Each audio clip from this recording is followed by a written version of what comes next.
We were told that Marco Rubio was going to be the savior of the Republican Party.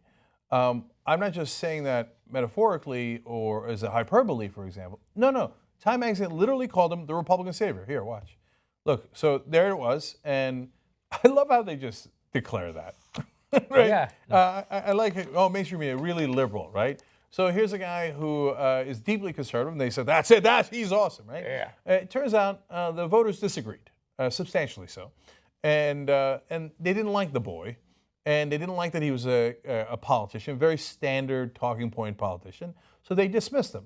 Now, I want to show you the moment where he lost Florida and was getting out of the race, and you'll see our reaction to it as we did the live coverage. Watch this.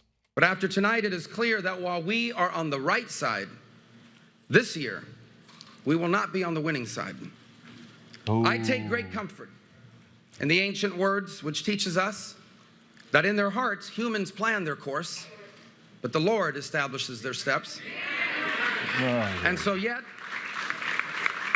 while this may not have been the year for a hopeful and optimistic message about our future, I still remain hopeful and optimistic about America. He just gave his concession speech for his career, for his life. Yeah. It's over. Pack your bags. Cenk, you're not being fair. Get a change of clothes, like Ben Carson did. You're done, son. So I predicted there in our live coverage that Marco Rubio's career was done. Mm-hmm.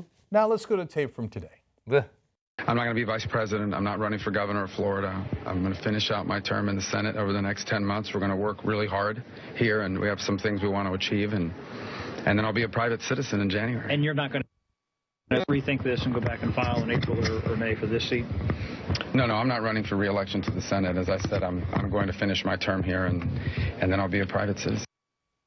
You're done, son. Okay. Clean up, go home. Are you Karnak? Now, at the time when I said, no, his whole career is done, even, I think maybe John was on the panel, I don't remember who, was like, and of course pundits, nobody else even said that, so there was no reaction to be had. But even here, there was like, no, I mean, his whole career isn't done, that's a bit much. He's a young senator, he's got his whole career. No, you run for president and you get your back broken, there's nowhere to go, except retire and go make a lot of money as a lobbyist. So we'll get to that in a second. But first, I want to show you basically what Trump threatened to do to him. Here, let's watch that. You're not me. You're not me.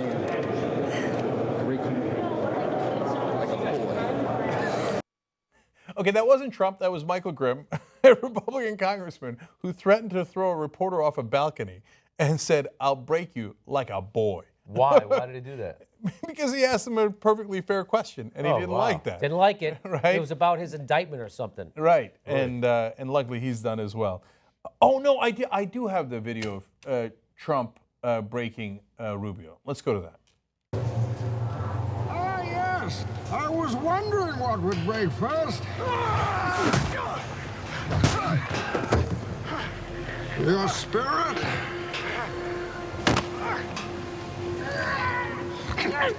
Oh, your buddy.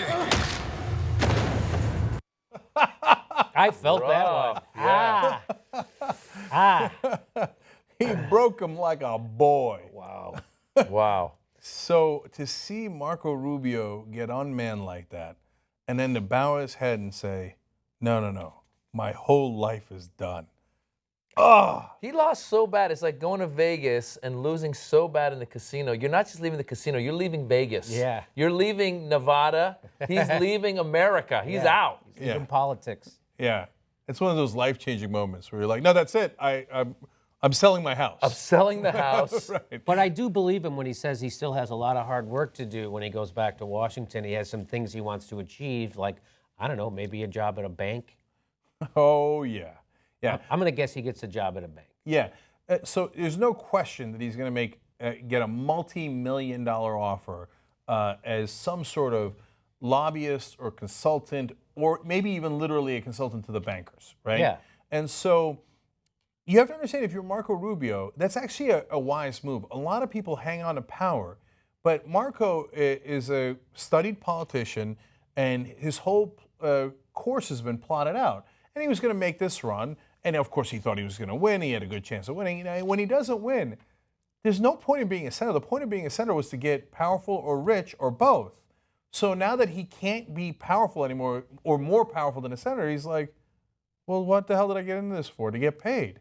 Let's go. Let's drop the pretenses. I got all these donors who gave me millions upon millions of dollars for my political campaign. They're not ready to give it to me for, working for them as a lobbyist. Cha-ching. Let's go on with the rest of my life and make some serious cash. And we can summer with Eric Cantor. Yeah. Right? That's what he did. Yeah, and I think a lot of the older senators are in this old mindset of like, oh, it's great to be a senator, and this is the end point. Yeah. And then even though those guys retire and then go, no, I can't turn down $2 million a year to be a lobbyist, so I'm going to do that, right?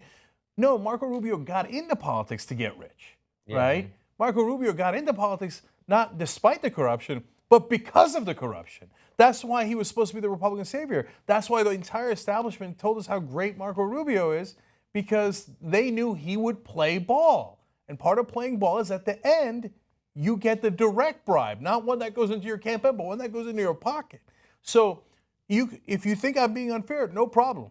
We'll let the actual facts sort it out.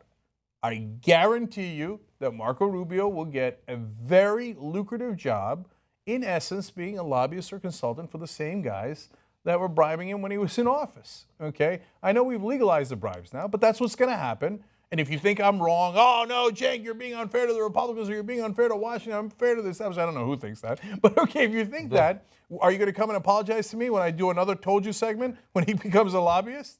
Because that's what he's going to do. And this is how the corruption works. Wolf-pack.com. Watch out, Washington.